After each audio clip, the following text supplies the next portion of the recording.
La parole de l'Éternel vint à Jonas une seconde fois, disant: Lève-toi, va à Ninive, la grande ville, et crie nuit, selon le cri que je te dirai. Jonas 3, 1, 2. Jonas a commencé par refuser de faire ce qu'il savait être la volonté de Dieu. Cela n'a-t-il pas été vrai de nous tous? Mais Dieu ramène Jonas à la raison et le délivre.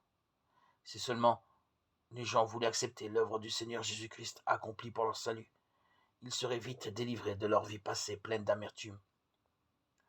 À la fin, Jonas s'est souvenu de l'Éternel. Il pria l'Éternel son Dieu des entrailles du poisson. Jonas confesse son péché et se confie en Dieu.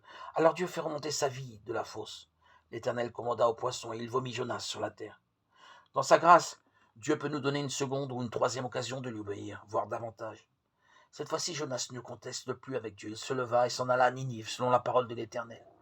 Et le message solennel qu'il proclame dans les rues de cette ville est écouté avec le plus grand sérieux.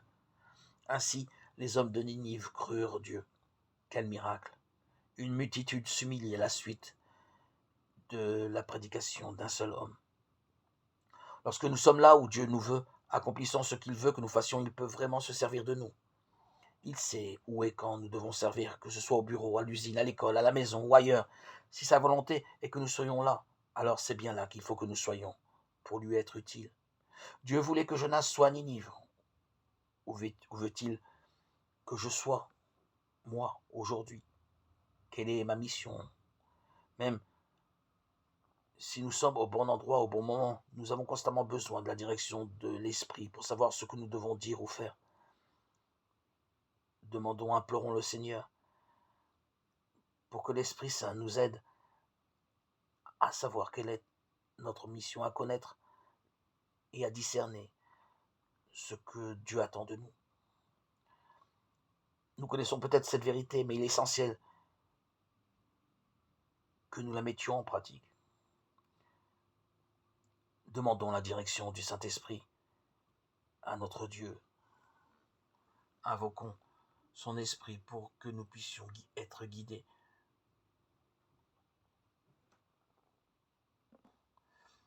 Jésus, qui est à la fois Père et Saint-Esprit, nous guide si nous lui demandons. Nous avons bénéficié et nous bénéficions toujours de cet esprit que nous avons reçu à notre baptême. Ne nous laissons pas étouffer par les distractions de ce monde et par tous ces désirs que nous propose, qu'active cette société en nos cœurs.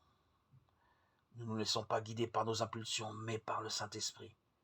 C'est l'unique vérité, l'essentielle vérité pour mettre en pratique la parole, pour accomplir ce que Dieu attend de nous